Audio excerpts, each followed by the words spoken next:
The lobby of L'Aquarion Royale was big and shiny, like a fancy palace in the morning light. Soft music played gently in the background, not louder than the quiet sound of air blowing from the vents. The floor was shiny white marble, cleaned until it sparkled, even with lots of people walking on it. A huge chandelier, as big as a car, hung from the ceiling and sparkled like frozen fire. Everything looked perfect and quiet, made to impress rich people. Then there was a splash. It wasn't loud at first, just the soft sound of a mop bucket tipping over, and then water sliding slowly across the floor. Miguel Torres, a 63-year-old worker, stopped walking. His knees hurt from so many years of working hard. His back was stiff from bending so much over the years. The water on the floor spread out like a clear puddle, but it felt like it was full of guilt. Miguel quickly reached down with an old towel, trying to stop the water, but the towel was already wet. Too late. High-heeled shoes clicked on the floor. A woman in a red silk dress stopped just before stepping in the water. Her dress was the kind that said, "I'm important, I don't wait in line." Her surprised look turned into a mean one. "Are you kidding me?" she said. Behind her came 3 men. 2 wore fancy suits. One held a selfie stick, recording a video and saying something like, "Good morning, money fans." The tallest man laughed loudly. "Welcome to luxury," he said. "And look to your left, today's immigrant slip hazard." Another man laughed too. "You'd think a fancy hotel could hire people who know the difference between dry and wet floors." Miguel opened his mouth, trying to talk. But only a soft whisper came out. "I'm sorry, The woman in the red dress rolled her eyes. "Ugh, he barely speaks English. What is this, a hotel or a charity?"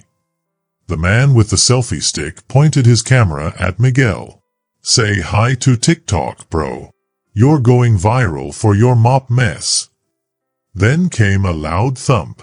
One of them kicked over Miguel's mop bucket like it was trash. In the back of the room, someone moved. It was Keanu Reeves, wearing a hoodie, sitting quietly in a leather chair. He had been so still, most people forgot he was there. He held a cup of coffee. Steam curled in the air. His eyes were hidden under a cap, but he was looking straight at Miguel. He was very still, like someone who knows exactly when it's time to move. One of the men, loud and rude, walked up to Miguel and reached out like he was going to pat him on the head. "Relax, buddy. You'll clean this up before real guests fall." The hand stayed in the air, waiting to come down. But it didn't. A calm, quiet voice said, "Put your hand down." The man blinked. He turned. Keanu hadn't moved from his chair. Not yet. But he was staring right at him. And for the first time, the whole lobby went quiet.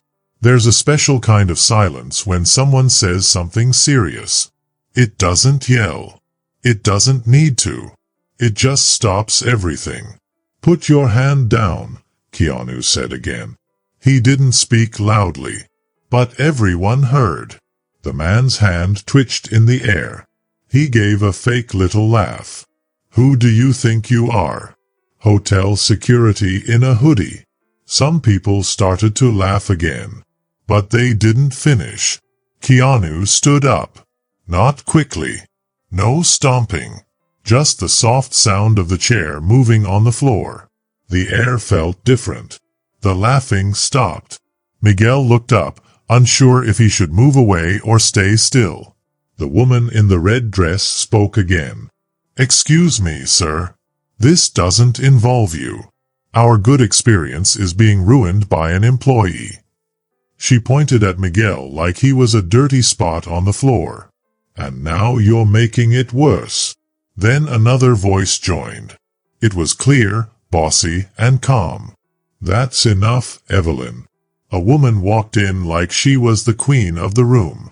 She had a shiny blonde bob haircut and a pink blazer. She carried a clipboard and wore sharp high heels. People moved out of her way without thinking. She gave Keanu a small smile, but her eyes were serious. "Sir, thank you for your concern. But this is about our staff. We have rules for this," she said. "If you're a guest, I can take you to a nicer lounge." She turned to Miguel, who had taken a step back without meaning to. "Mr. Torres, you've caused a problem in a VIP area. Please clock out for the day. HR will talk to you later." Miguel's lips moved. "Ma'am, please, That wasn't a question," she said. Her voice didn't get louder. It didn't need to. It felt cold and powerful. She turned to her assistant and whispered, "Turn off his badge." Then she said loudly, "Let's all remember, at La Coron, we stay above drama." The fancy people clapped quietly, like they were proud. Miguel bent down to pick up his mop. The handle broke in his hands because he was holding it too tightly. The man with the selfie stick zoomed in. "This is perfect," he said. "5-star theater." Keanu still watched. Then he stepped forward, just once, and picked up Miguel's bucket. He didn't say anything. He held the bucket with both hands, gently, and gave it back to Miguel. When they looked at each other, Keanu gave a small nod. It wasn't a pity. It was respect. Evelyn looked at them, and for a moment, her perfect smile faded. The elevator went down, past the fancy floors, the banquet rooms, and into the service hallways that guests never saw. The walls were plain and beige. The air smelled like lemon cleaner and old pipes. It felt like a place where tired people worked hard and stayed quiet. Miguel walked slowly. His feet were heavy. He didn't take the mop cart with him. He had left it behind. He walked past the lockers. One locker was dented. It had the number 27 scratched into it. Miguel's name tag, old and yellow, hung inside. He opened the locker. Inside was a small lunchbox. There was an apple, a sandwich, and a folded napkin with a note written in Spanish. "Do your best, Papa. You'll get into college." Under the note was a photo of his daughter. She was wearing her graduation gown and smiling. Miguel sat on the bench, his hands on his knees. He didn't cry, but his mouth trembled like someone holding back tears. He felt proud and sad at the same time. He didn't hear the elevator open. Didn't hear the soft steps. Then a warm cup of coffee appeared next to him. Keanu Reeves was standing there, still in his hoodie. He didn't say anything. He gave Miguel the coffee and sat beside him. Not too close, not too far. Just enough. They didn't talk for a while. Only the soft hum of the lights filled the room. Upstairs, people laughed, music played, and glasses clinked. Down here, it was just two men. One who had spent his life cleaning floors. And one who had seen enough to know how important that was. Finally, Miguel spoke. "I shouldn't have spilled it. I'm always careful." His voice was soft and shaky. Keanu didn't tell him it was okay. He didn't say anything. He just listened. "My wife used to say the floor tells the truth," Miguel said. "You can't hide dust forever. She passed last year. Cancer. But I kept working for my daughter." He pulled out the napkin and showed it to Keanu. Keanu read the words slowly. His eyes became soft and gentle. "She wants to learn how to build buildings," Miguel said. "She sees cool shapes where I only see messes." They both stayed quiet for a while. Then Keanu spoke softly. "Don't say sorry for carrying something heavy. It just means you're strong enough to carry it." Miguel looked at him. "Why do you care? You don't even know me." Keanu looked straight ahead. "I know what it's like to be told to stay quiet. And I know what it looks like when someone decides not to stay quiet anymore." They sat there in the quiet hum of the place. Just two men who knew that being brave doesn't come from people saying you're great. It comes from staying strong through hard times. Far above them, Evelyn Hiroe smiled at a new guest. She didn't know that something big had just happened down below. A mop, a memory, and a man who noticed everything had just shaken her world. On the 26th floor, there was a big fancy meeting room. It was super clean. The table was shiny. The walls were made of special glass. There was even a coffee machine that didn't make a sound. It was super quiet, like something from space. Every chair was spaced perfectly. Everything in the room said, "This place is powerful." At the front of the table stood Evelyn Hiroe. She wore a pink jacket and her short shiny hair was just right. She was the kind of person who made everyone sit up straight just by walking into the room. And she liked that. "Let's keep this quick," she said, tapping her clipboard. 8 important workers were sitting with open notebooks and fancy pens. This wasn't a talk, it was more like a play, and Evelyn had already written the whole story. "We took care of the mess in the lobby fast." The video didn't go viral. One live stream was taken down in minutes. Complaints were handled. HR is firing the worker who made the mess. His name is Miguel Torres. She didn't look up. She just turned to the next page. As for the man who helped during the mess, she looked a little annoyed. "We don't know who he is. Probably just a traveler or someone who likes to cause trouble. Security will keep an eye out if he comes back." A man in a dark blue suit raised his hand carefully. I think he was sitting in Lounge B, room 1807. Evelyn paused and narrowed her eyes, thinking. He checked in with the name John Wick. Cute. Some people chuckled softly. "Doesn't matter," she said. "He's not an important guest or a known investor. Don't waste time. Focus on our company's big plans in Southeast Asia." She tapped her clipboard again. 1 tap for each point. Fast. Cold. Our brand is about being fancy, quiet, and in control. No more drama in the halls. We don't allow messy feelings here. She looked around at everyone. Remember, what people see is what they believe. Everyone nodded. Of course they did. Silence filled the room. Evelyn liked this kind of silence. It made her feel powerful. She leaned back and sipped her coffee like a prize. In her head, the problem was over.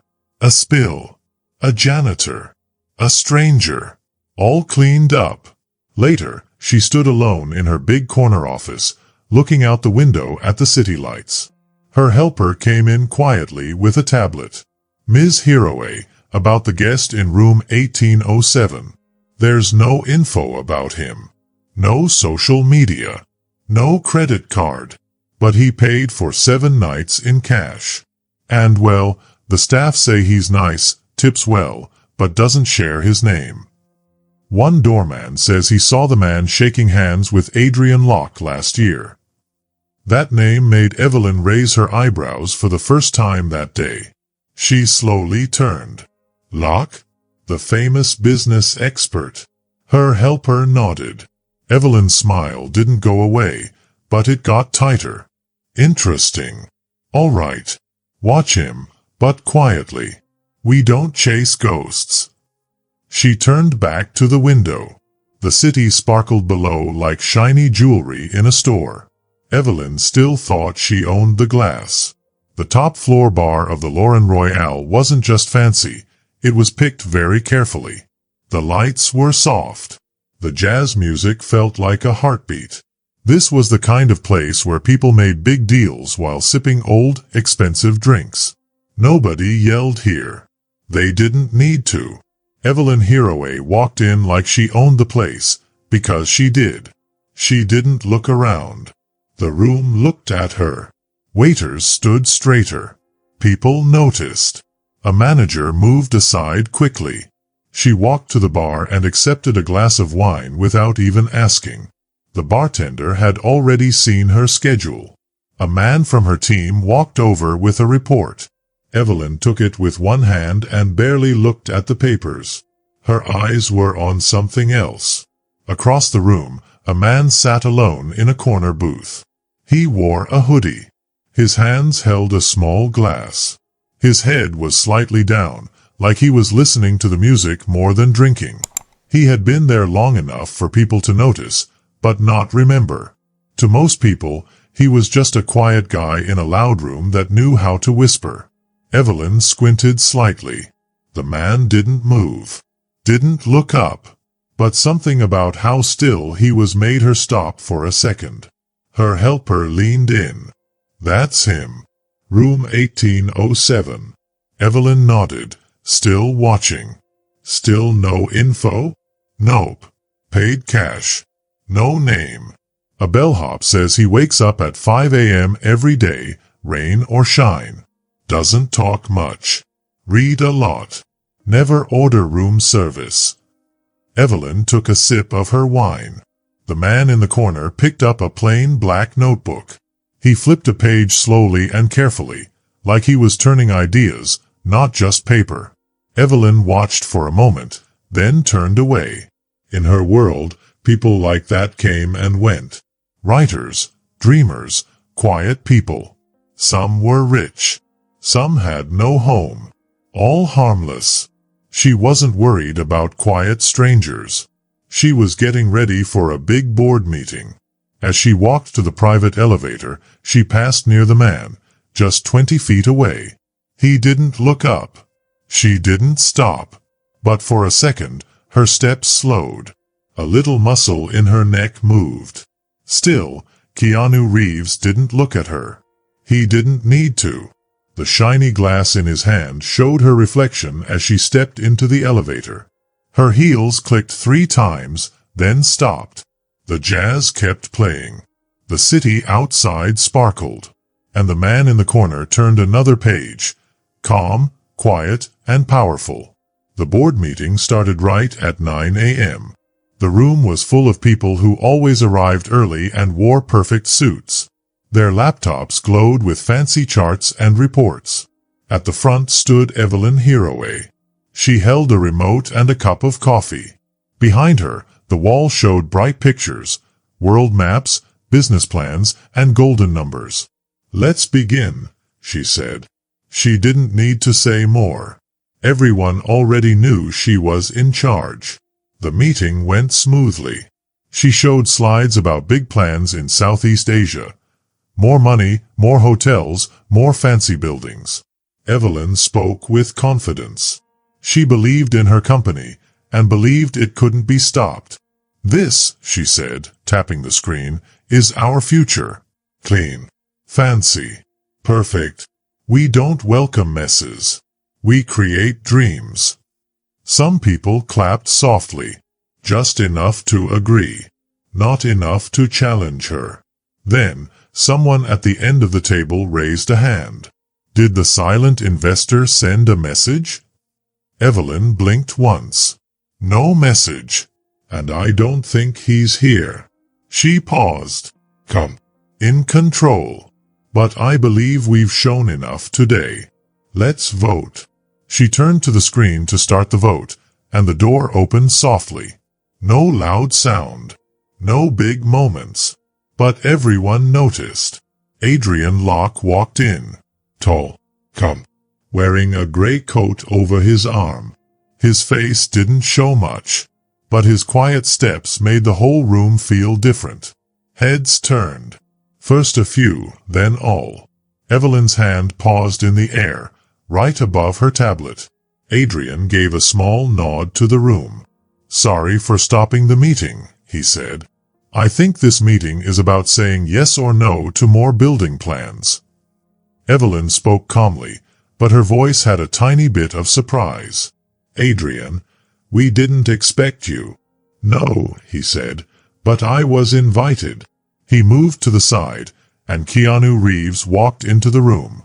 He wasn't wearing a suit. No big entrance. Just a hoodie, calm eyes, and quiet steps. He walked to the big table.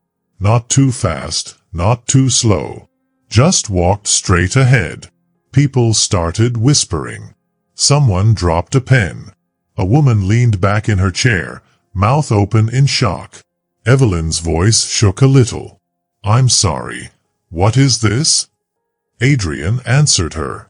"Everyone, please meet Mr. Keanu Reeves. He's now co-leader of La Couronne Holdings. He has a big vote on our building plans." The whole room went quiet, really quiet. Evelyn didn't move. She didn't even breathe. Her hand was over the vote screen, but now it was shaking. Keanu looked around, then finally spoke for the first time in days. "Let's not vote yet. We still need to talk about being honest and kind." The air in the room changed. It felt heavy, like before a big storm. Evelyn stood at the front, not moving. Her hand dropped to her side, slow and heavy. But her eyes stayed locked on Keanu, who now sat at the table like he had always belonged there. He didn't smile. He didn't look proud. He just folded his hands and looked around quietly. Two board members whispered. Another one opened their tablet and started checking old money records. Adrian stood by the window, watching everything calmly, like someone who had seen this happen before. "You're a co-leader?" Evelyn finally asked, voice tight. "That can't be true." Keanu didn't answer right away. He pulled a small black folder from his jacket and placed it on the table. He opened it. Inside was one page. It had his name, a signature, a stamp from La Couronne Holdings. Adrian stepped forward and pointed to the stamp. He became a silent partner 6 months ago. He owns 18.7% of this company. That's enough to say yes or no to big plans. Evelyn kept her face calm, but her eyes looked shocked.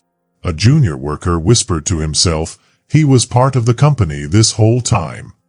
Keanu finally spoke again, slowly. "I didn't come to take anything. I came to watch. I wanted to see what this place became." He paused. His voice wasn't loud, just soft and serious. "I watched a man who cleaned your floors for 20 years get treated badly. I saw guests laugh at him. I saw workers ignore him. And I saw you let it happen." He looked straight at Evelyn. "Because you cared more about shiny floors than the people standing on them." Evelyn opened her mouth, then closed it. No words came out. The room leaned forward, but not toward her.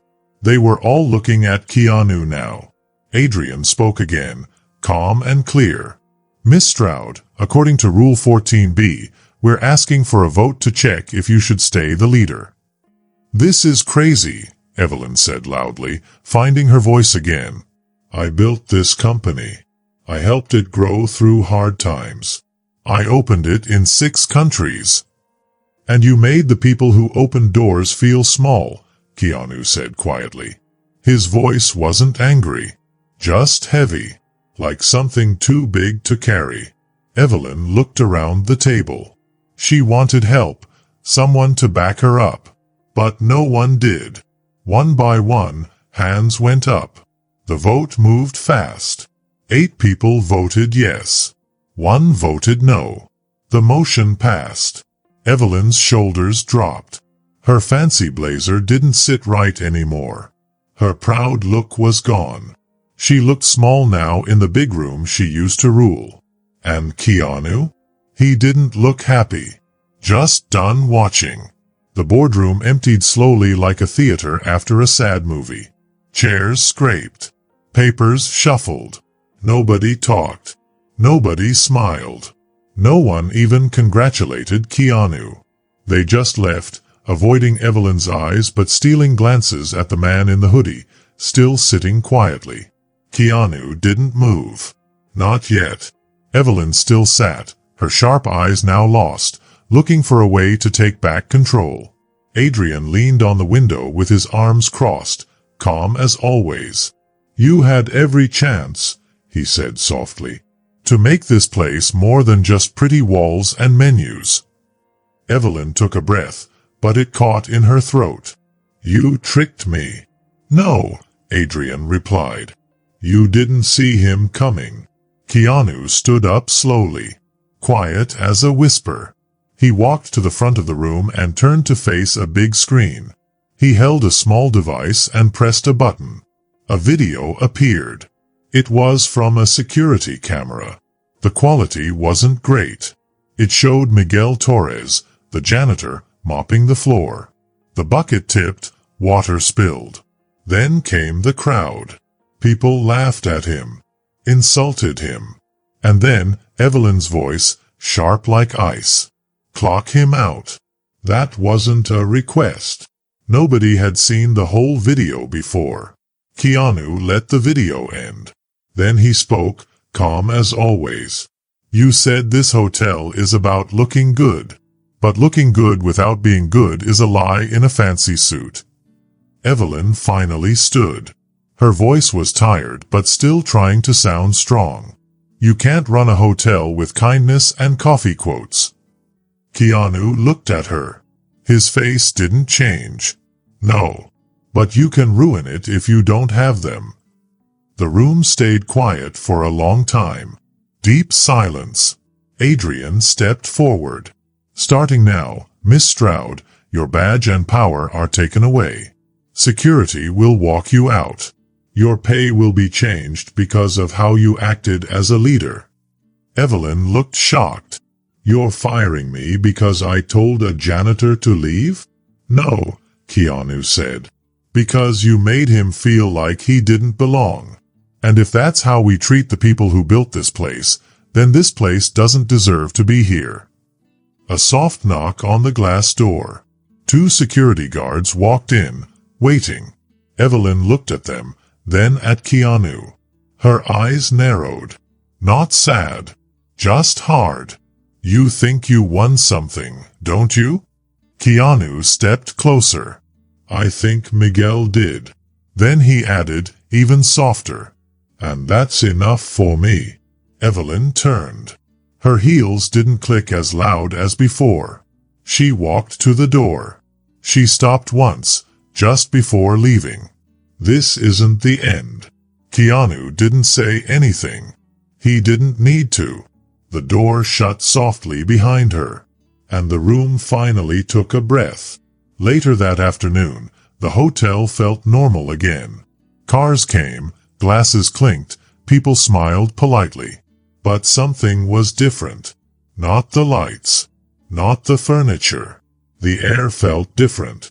Behind the front desk, between some pretty flowers and guest comment cards, was a cream-colored envelope. It wasn't sealed. It looked like it belonged there. The head worker had found it that morning. No name on the back. No big note. Just 3 words written in careful, neat writing. For Miguel Torres. When Miguel arrived, he wasn't with security this time. Adrian Raburn himself walked him in.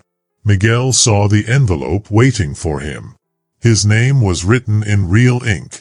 Not a badge number. Not a work tag. He opened it with hands still rough from years of cleaning. Inside was a short note, written neatly. This hotel doesn't shine because of chandeliers. It shines because people like you keep the light clean. Kr. Next to the note was a sealed paper. A promotion. He was now supervisor of guest services and groundskeeping. Full benefits. Full respect. And his photo was already on the new staff board, not in the basement anymore. Miguel stood in the lobby doorway for a long time. Just breathing. He looked down at his uniform. Same color, still simple. But now it didn't feel like a disguise. Behind him, the elevator opened. Keanu walked out, hoodie zipped, bag over his shoulder. They didn't speak. Just shared a quiet nod. Not goodbye. Just enough. As Keanu passed the front desk, the worker there asked, Mr. Reeves, should I tell someone you left something? Keanu smiled a little. They'll know when it's time. Then he walked into the warm afternoon sunlight. Come. Slow. No rush. Not many people noticed him. But some did. You don't have to be famous to make someone feel seen. You don't need a big title to stand up for someone's dignity. And sometimes, just standing up when others stay silent makes the biggest sound of all. So next time you see someone being treated like they don't matter, will you walk away? Or will you be the one who stands? Because real power doesn't always wear a suit. Real strength doesn't always shout. And true leadership? It happens when no one is looking, except the person who needs you most. If you liked this story, I'd love to hear your thoughts. Leave a comment below and let me know what you think. And don't forget to subscribe for more thrilling adventures, mysteries, and unforgettable moments. Your support keeps these stories alive and the creativity flowing. Thanks for watching. I can't wait to see you in the next video.